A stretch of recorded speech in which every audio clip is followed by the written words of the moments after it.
وعلى آله وصحبه أجمعين. أما بعد فأعوذ بالله من الشيطان الرجيم. بسم الله الرحمن الرحيم.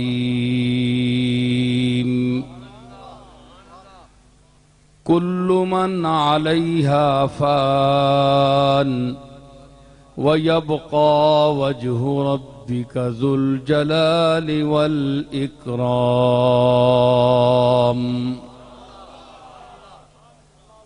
صدق الله مولانا العظيم. إن الله وملائكته يصلون على النبي يا أيها الذين آمنوا صلوا عليه وسلموا تسليما.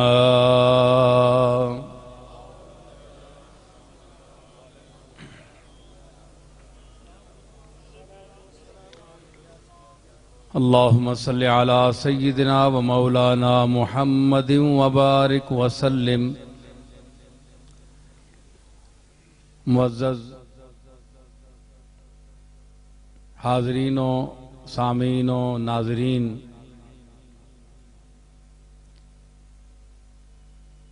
سٹیج پر تشریف فرما علماء ذی وقار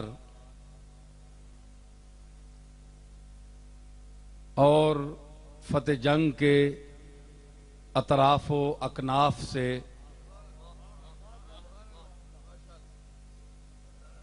تشریف لائے ہوئے باذوق سامعین، آج کی یہ محفل کوئی سیاسی محفل نہیں ہے،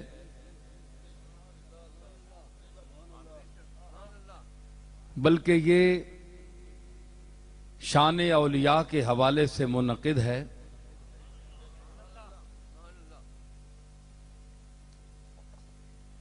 اور میں دیکھ رہا ہوں کہ جم غفیر دور دراز سے میری کچھ گزارشات سننے کے لیے یہاں تشریف فرما ہے۔ ہر چند میں اس قابل نہیں ہوں کہ اتنے ذی وقار خطباء اور علماء کی موجودگی میں میں کچھ بیان کروں۔ بہت عمدہ بولنے والے خطیب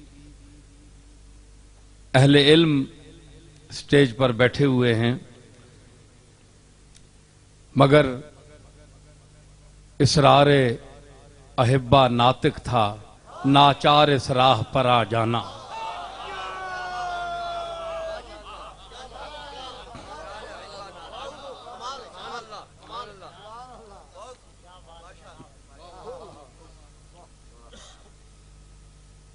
اس دور میں اور خصوصاً اس موقع پر جبکہ الیکشن کی آمد ہے، گہما گہمی ہے، اس میں بڑے بڑے لوگ بڑے چھوٹے چھوٹے لوگوں کے پاس چل کر جاتے ہیں، جو کبھی کسی سے سلام دعا بھی نہیں لیتے، وہ بطور خاص اس دور میں سلام پیش کرتے ہیں۔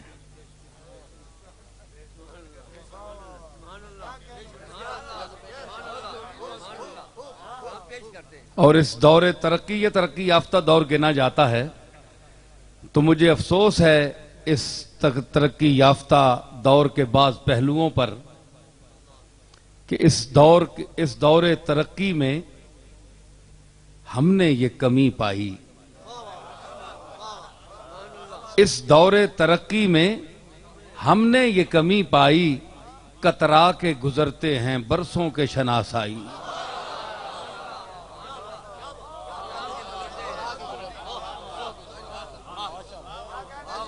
ترقی تو بڑی ہے، ترقی تو بڑی کی ہے ملک نے بھی، دنیا نے بھی، ذہنوں نے بھی، تعلیمی اعتبار سے، لیکن جو بڑی جان پہچان والے لوگ ہیں پشت ہا پشت سے جاننے والے لوگ ہیں، مطلب نہ ہو تو کوئی کسی کو دیکھتا بھی نہیں، کترا جاتے ہیں، کسی چھوٹے سے کام میں مشغول ہو جاتے ہیں کہ جناب ایک بہت بڑا آدمی پاس سے گزر گیا مگر اس سے آنکھ نہیں ملانا، تو چھوٹا سا کام ویسے ہی لے کر کسی میں ادھر مصروف ہو گیا کہ وہ تاکہ وہ گزر جائے۔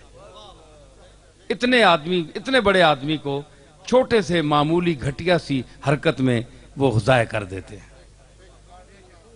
سنت مصطفیٰ سے سلام لینے دینے سے محروم خود بھی رہتے ہیں، دوسرے کو بھی کرتے ہیں۔ خود غرضی کا یہ عالم ہے، خود غرضی کا یہ عالم ہے۔ تو اس دور میں بالخصوص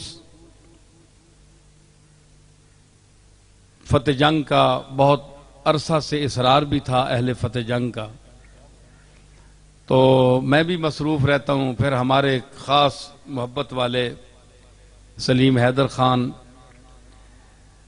نے چاہا کہ میں یہاں کچھ شان اولیاء میں بیان کروں۔ یہ ایک خوش عقیدہ اور محبت اہل بیت رکھنے والا آدمی ہے،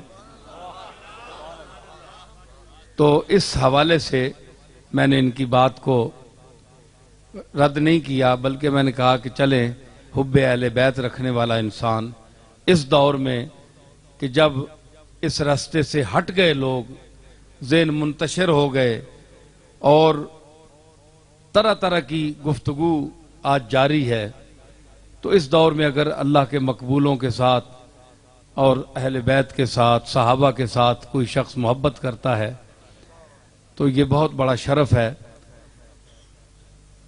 حضرات، میں نے جو آیت کریمہ آپ کے سامنے تلاوت کرنے کا شرف حاصل کیا ہے، مختصر سے وقت میں کوشش کروں گا اس کو سمیٹوں گا، ایک دو چار باتیں اپنے آقا اور آپ کے آقا جناب محمد رسول اللہ صلی اللہ تعالی علیہ وسلم کی، اور ایک دو باتیں امام زین العابدین کی آپ کو سناؤں گا۔ تو یہ ہمارے پاس طاقت ہے، یہ ہماری پاور ہے۔ حضور کا ذکر خیر، آپ کی تعلیمات کا ذکر خیر، اہل بیت کا، صحابہ کا، امہات المومنین کا، یہ ہمارے پاس مسلمانوں کے پاس ایک سرمایہ ہے، طاقت ہے۔ تو وہ ذرا بیٹری کمزور ہو جاتی ہے، تھوڑی سی چارج ہو جائے۔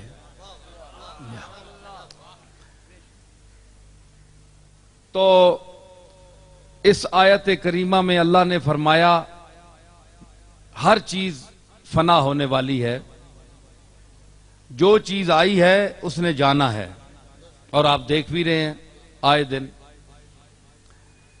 وَيَبْقَى وَجْهُ رَبِّكَ ذُو الْجَلَالِ وَالْإِكْرَامِ، اور اگر باقی کوئی رہنے والی ذات ہے تو وہ صرف اللہ کی ہے، صرف وہی رہ جائے گا، وہی تھا، وہی ہے، وہی رہے گا۔ اپنا اپنا وقت گزار کے سب چلے جائیں گے، فنا ہے سب کو۔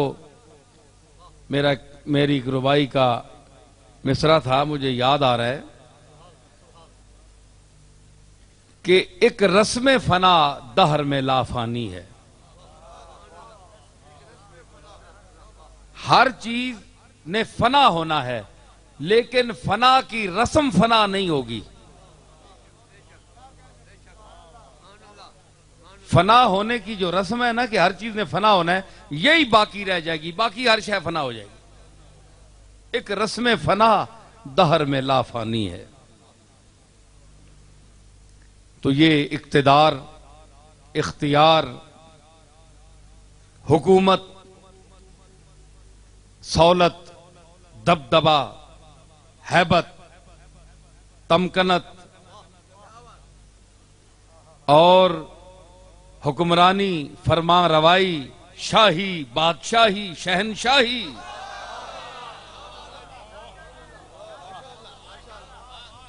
یہ صرف اور صرف اس ذات کو زیبا ہے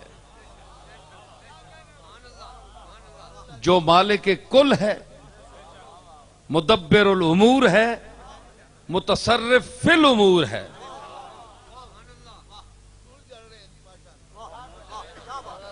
حکومت اسی کی ہے. دیکھیں، میں خطابت نہیں کرنا چاہتا، میں آپ کے ساتھ باتیں کرنا چاہتا ہوں. خطابت میرے بائیں ہاتھ کا کھیل ہے.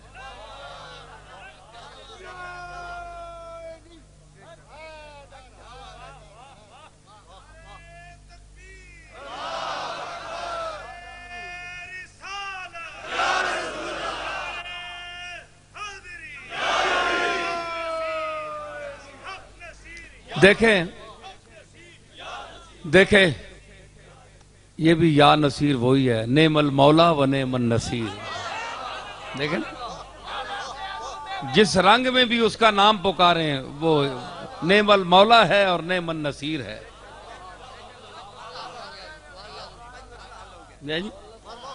تو مجھے نہیں آپ کہہ رہے، آپ اس نصیر حقیقت کو پکار رہے ہیں جو آپ کا اور میرا نصیر ہے.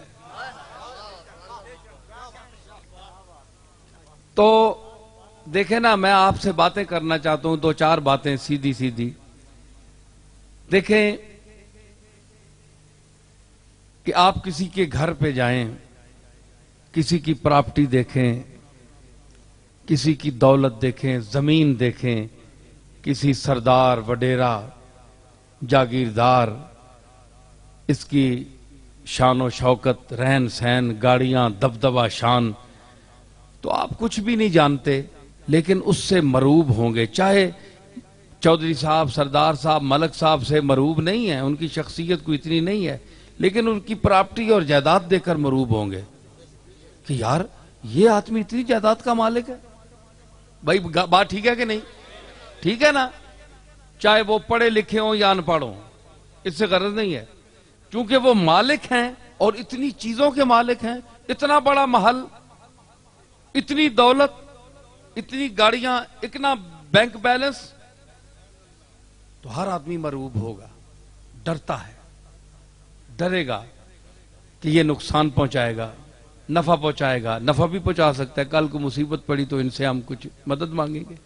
بہت سی اغراض ہوتی ہیں، تو آپ مرعوب ہو جاتا ہے، ہر آدمی مرعوب ہوتا ہے.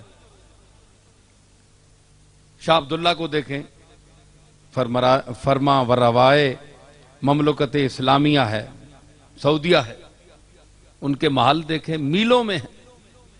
تو جب اندر انسان داخل ہو تو کہتا ہے کہ چھوٹا سا شہزادہ بھی آتا ہو